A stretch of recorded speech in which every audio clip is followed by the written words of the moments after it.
일기예보를 들어보니까 당분간 비가 오지 않는다고 합니다. 좋아하시는 분 한 분도 없네? 금년은 유난히 비가 많이 왔죠. 많이 와가지고 아유 이제 좀 그만 왔으면 그랬는데 그만 온다는 거죠. 그동안 5년간이죠. 심하게 가뭄이 들었던 것을 이번 비가 한 번에 해소해줘서 좋기는 한데 이렇게 극에서 극으로 이렇게 뭐가 움직일 때 우리는 조금 피곤해하는 것 같습니다. 저도 은퇴하고 한 3년간 굉장히 한가하게 지냈습니다.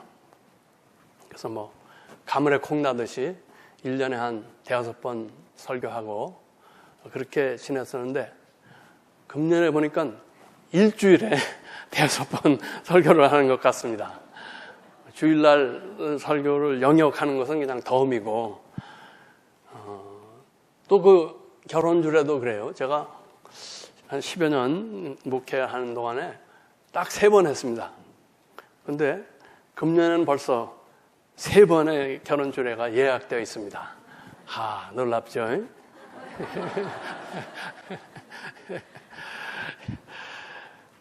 물론 건강이 유지되는 한 굉장히 좋은 일이지만은 저희 집사람 말대로 뇌에 쥐가 나지 않을까 염려가 된다 합니다. 그래서 이번에 총회에 참석을 위해서 한국을 다녀오는데 사실은 그 일 후에 우리 친척의 결혼 주례를 하나 해야 됩니다. 그래서 거기 가서도 머리가 이렇게 많이 쉬지는 못할 것 같습니다. 이 주례사를 좀 생각해 보는 중 무슨 얘기를 해주나. 꿈과 목표가 있는 삶을 살라는 그런 말을 해야 되겠다 생각하고 있습니다. 요즘 젊은 커플들, 결혼한 커플들을 얘기하는 거 들어보면 앞으로 잘 살겠습니다. 앞으로 예쁘게 살겠습니다.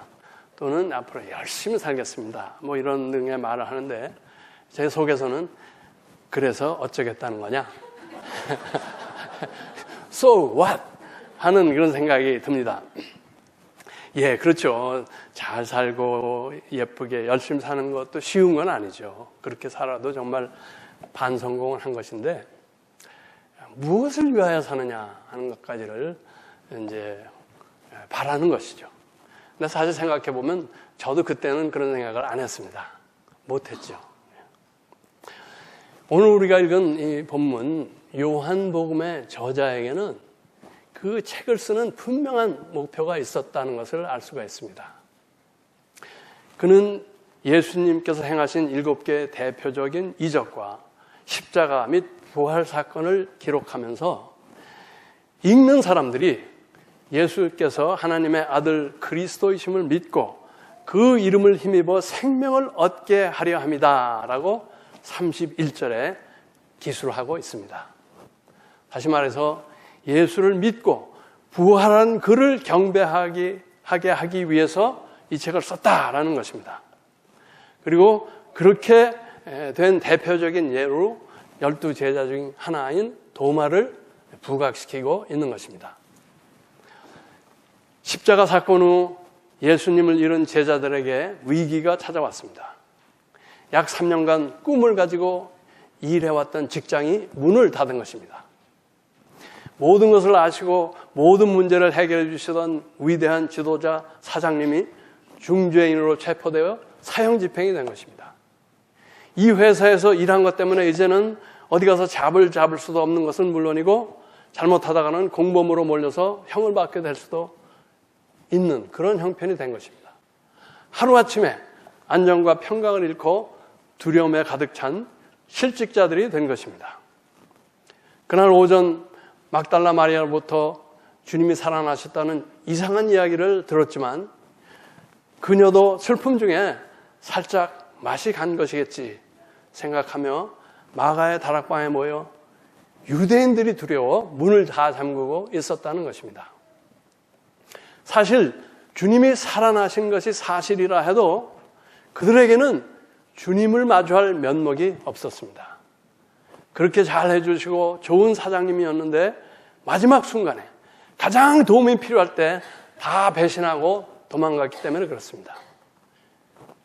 그 예수님을 만나는 게 더 좋은지, 그들을 붙잡아서 관에 넘겨줄 유대인을 만나는 게 더 나은지 판단이 잘 서지 않는 그런 상황이었습니다. They're between a rock and a hard place. 그런데 주님이 나타나신 것입니다. 방 한가운데서 서서 놀라는 제자들에게 하신 말씀이 너희에게 평강이 있을지어다 였습니다. Peace be with you. 이것을 통상하는 인사라고 볼 수도 있습니다. How are you? 여러분도 그런 경험을 하셨죠? How are you? 해서 그거를 진지하게 받아들이고 열심히 내가 어떻게 사는지 얘기를 하다 보면 나한테 물은 사람은 저기 가서 없어졌어요. 그거 내 사정을 알겠다고 한 게 아니죠. 그냥 인사로 한 것이죠. 그래, 그날 예수님께서 하신 그 말은 그런 인사와는 다른 차원이었다는 것입니다. 그 말씀 안에는 참으로 많은 내용이 함축되어 있었습니다. 첫째로, 내가 너희들에게 화가 나서 기합 주지 않겠다는 말입니다.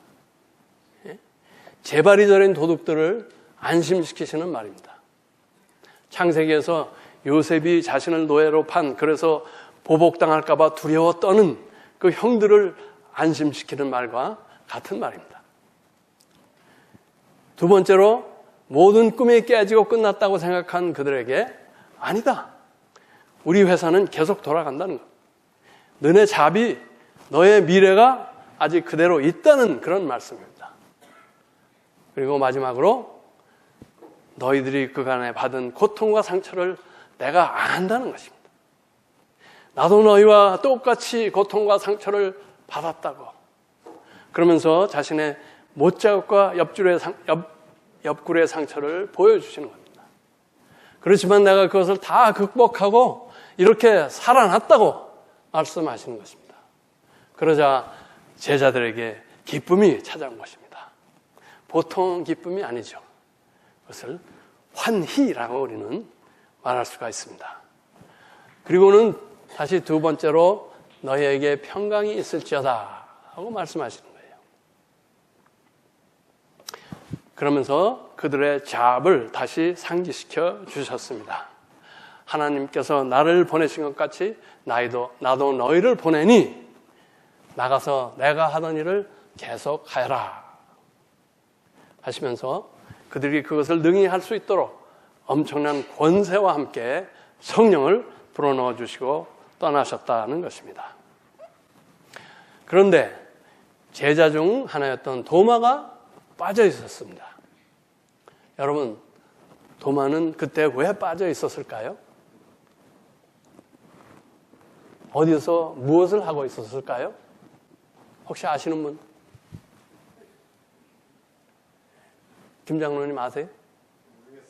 예, 모르는 게 정답입니다. 아무도 모릅니다.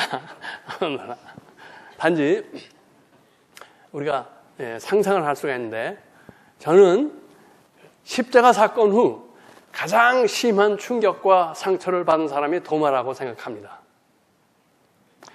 처참하게 돌아가신 예수님에 대한 그 연민과 또 실망, 또 그분과 끝까지 함께하지 못한 자신에 대한 자괴감, 나는 도대체 무엇을 쫓고 있었는가 하는 그 회의 등 정신적인 파탄 상태에서 다른 사람들 보기도 싫고 말 섞기도 싫어서 혼자 어디 가서 지난 날을 반추하고 있었을 것입니다. 다행히 도마가 마음을 추스린 후 다른 제자들을 찾아갔을 때 다른 제자들이 그가 없을 때 일어난 일을 말해주는 것입니다. 야, 너 그때 없었지? 그때 예수님이 진짜 나타나셨어. 뭐 이런 얘기를 하시는 거예요. 아니, 주님은 내가 그렇게 심한 정신적 고통을 받으며 고민하고 있을 때 나에게는 안 나타나시고 얘네들한테만 오셨다는 말인가? 나를 왕따시켰다는 말인가? 기분이 확 상한 거예요. 나는 못 믿어. 내가 직접 보고 못자국과 옆구리 상처를 만져보기 전에는 나는 못 믿어 한 것입니다. 8일 후 주님이 다시 오셔서 평강이 있을지어다. 또 세 번째 말씀하시는 것입니다. 내 이놈, 나를 버리고 달아난 주제, 다른 제자들 다 모일 때 빠진 주제, 그들이 나를 봤다 할 때 삐져서 믿지 못하겠다고 한 주제에 너 같은 놈은 내 제자 그만해 말할 수 있는데 끝까지 은혜와 평강으로 대하시는 것입니다. 그리고 내 손을 보고 내 옆구리에 손을 넣어보고 믿음 없는 자가 되지 말고 믿는 자가 되라고 말씀하실 때 도마의 위대한 고백이 터져 나오는 것입니다. 나의 주님, 나의 하나님이여요. 저는 도마가 주님의 상처에 손을 넣지 않았다고 생각합니다. 자기가 내뱉은 그런 말까지 다 아시면서 끝까지 은혜와 관용으로 대하시는 주님 앞에 이제 충분합니다. 과연 나의 주님이시오, 나의 하나님이십니다 하고 고백한 것입니다. 그때 도마의 고백은 우리를 요한복음 1장으로 이끌고 가죠. 태초에 말씀이 계시니라. 이 말씀이 하나님과 함께 계셨으니 이 말씀은 곧 하나님이시니라. 말씀이 육신이 되어 우리 가운데 거하심에 우리가 그의 영광을 보니 아버지의 독생자의 영광이요 은혜와 진리가 충만하더라. 우리가 다 그의 충만한 데서 받으니 은혜 위에 은혜라. 은혜가 충만한 주님. 네가 그렇게 보고서라도 믿어서 나는 기쁘다. 나를 보지도 못하고 믿는 사람들은 참으로 복되도다 하시며 우리를 포함해 모든 인류의 구원의 길을 열어주신 것입니다. 부활한 주님을 만나고 확인한 예수님의 제자들은 평강을 회복함과 동시에 완전히 변했습니다. 세상과 상황은 전혀 변한 게 없지만 아무 두려움 없이 주님께서 보내서 행하게 한 일을 했습니다. 아시는 대로 죽음도 그들을 막지 못했고 다들 순교하기까지 그 일을 했습니다. 베드로는 로마에서 십자가에 거꾸로 달려 순교했죠. 내가 감히 예수님과 같이 바른 자세로 달릴 수 없다 했다는 것이죠. 특별히 가장 힘들게 믿은 도마는 모든 제자 중에 가장 먼 곳이죠. 인도까지 가서 복음을 전하다 순교했고 그때 세워진 성도마 교회가 지금까지 인도에는 물론 있고 이 써니베일에까지 와 있습니다. 그들이 처한 환경은 변하지 않았습니다. 적대적 사회 분위기가 그대로 있었고 그들의 반대 세력도 그대로 있었습니다. 그러나 부활 예수를 만난 사람들이 이제는 그 전의 사람들이 아니었다는 것입니다. 그들의 예수님에 대한 믿음이 공고해졌고 자신들의 정체성과 자신들의 사명을 깨달은 것입니다. 즉 부활 하나님의 자녀요 제자인 것을 깨닫고 사명을 위해 보내심을 받은 자들이라는 것을 깨닫고 많은 사람으로 하여금 예수를 구주로 믿고 하나님을 예배하게 하는 일을 위해 자신들이 보내심 받았다고 믿게 된 것입니다. 더하여 주님을 대신하여 그들 안에 계신 성령님이 함께 하시며 능력 주시기 때문에 맡겨진 사명을 이루게 한다는 것을 믿을 수 있게 된 것입니다. 여러분, 현재 우리는 전 세계적으로 상당히 특별한 시대 상황에 처해 있습니다.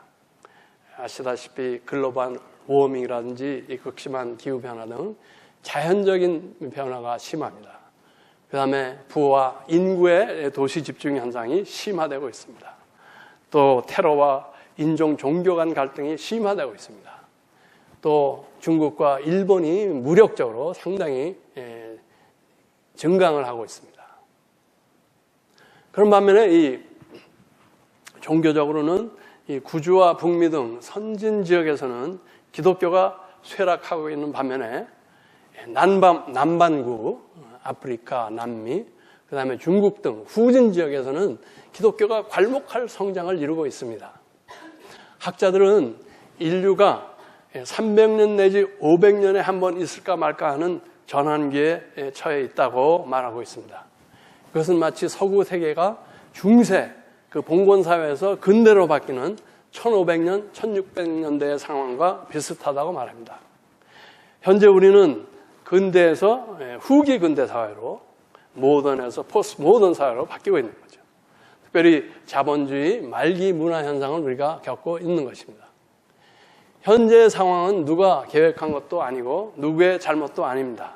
하나님의 경륜 가운데서 일어나는 전 세계적인 변화일 뿐입니다. 교회적으로도 우리가 심한 변화를 겪고 있습니다. 미국의 정통교단 교회들은 1960년대를 그리워합니다. 교회 문만 열면 사람이 스스로 찾아오던 그 시절을 말이죠. 그런데 그런 시절은 다시 오지 않는다는 것입니다. 우리 프레즈노 교회는 언제를 그리워합니까? 잘 모르겠어요. 근데 하여간 그때가 언제였던 그 시절은 다시 돌아오지 않는다는 것입니다. 앞으로 어떤 사회가 펼쳐질지, 세계가 어떻게 재편성이 될지 아무도 모르지만은 우리는 우리 조상들이 그랬던 것 같이 이 변환기를 지나가게 될 것이고 우리 후손들에게 많이 달라진 세상을 물려주게 될 것입니다. 문제는 우리가 이 기간을 어떻게 지나갈 것인가 하는 것입니다. 염려와 두려움, 의심과 고통 가운데 평강 없이 수동적으로 지나갈 것이냐, 아니면 평강 가운데 확신과 소망찬 삶을 살며 변화를 이끌어가느냐 하는 것입니다. 여러분은 어느 쪽을 택하시겠습니까? 당근이죠. 후자입니다. 근데 그러기 위해서는 본문은 우리가 부활하신 평강의 주님을 만나야 한다는 것입니다. 우리가 두려움, 수치심, 아물지 않은 상처 등으로 다락방에 숨어있는 한 우리는 평강을 얻을 수가 없고 이 격변기에 낙오자로 남을 수밖에 없다는 것입니다. 평강과 은혜로 우리를 찾아오신 주님, 염려 말고 나의 못자국과 창자국의 상처를 만져보아라 초청하시는 주님, 이 부활주님을 확실히 만날 수 있기를 바랍니다. 그리고 진정으로 도마와 같이 나의 주, 나의 하나님 하고 고백하실 때 우리는 성령님의 인도 따라 나의 삶의 모든 부분을 주님께서 주신 그 사명 앞에 구조조정하게 되고 성령님의 도우심과 또 우리의 최대의 상상력을 동원해서 펼쳐지는 새 시대에서 하나님이 원하시는 그런 크리스찬들과 교회가 되어 사명을 완수하게 된다는 것입니다. 도마를 의심 많은 도마라고 부르죠. 다우링 타마스라고 합니다. 그런데 사실 우리 모두에게 이 도마가 있습니다. 쉽게 믿지 않으려 하고 과학을 앞세우려 하고 또 자신의 지식과 경험을 동원하고 또 그런 것을 과시하는 것으로서 어떤 지성적 우월감을 가지려 하고 스스로의 사고력으로 문제를 해결하려고 하는 그런 도마가 있다는 것입니다. 그런데 신앙의 문제는, 삶과 믿음의 문제는 그렇게 해결이 되지 않는다는 것입니다. 우리는 나의 주, 나의 하나님을 먼저 찾아야 한다는 것입니다. 변하지 않는 그분의 말씀과 기도를 통해 해답을 찾아야 한다는 것입니다. 말씀과 기도의 훈련을 통해서 우리의 영적인 깊이와 역량을 더해가야 한다는 것입니다. 하나님과의 깊은 교제 속에서 나는 과연 누구인가? 격변하는 세상에서 주님이 주신 사명을 이루도록 내가 받은 어떤 자원과 나에게 있는 기회는 무엇인가? 내가 감당해야 할 부분은 무엇인가? 이런 것들을 기도하는 가운데 우리가 분별해 나가야 한다는 것입니다. 부활 주님이 주시는 평강 속에서 사명을 확인하고 담대히 나아갈 때 주님은 우리의 앞길을 반드시 열어주시고 위기는 우리에게 새로운 기회로 나타나게 될 것입니다. 많은 사람이 우리로 인해서 부활하신 주님을 믿고 함께 예배하게 되는 그런 날이 오게 될 것입니다. 이런 믿음 가지고 서로 격려하며 내가 감당해야 할 일을 하나씩 해나가는 우리 모두와 교회 되시기를 축원합니다. 아멘. 기도하겠습니다. 우리의 주, 우리의 하나님, 영원한 사랑과 지혜와 평강의 하나님, 우리에게 평강으로 찾아오시니 감사합니다. 부활의 소식을 들었지만 저희는 두려워했고 부끄러워했고 의심했고 증거를 요구했습니다. 저희를 책망하지 않으시고 증거를 보여주시며 위로해 주시니 감사합니다. 이제 받은 평강과 성령 안에서 당신의 맡겨주신 일을 하게 하옵소서. 십자가와 부활의 역사를 주신 당신의 나머지 사역에 권세와 함께 보내심 받은 자로서 요동치는 세상 속에서 평강과 담대함으로 사명을 다하여 주님께 영광 돌리게 하옵소서. 우리 주 예수 그리스도 이름으로 기도하였습니다. 아멘.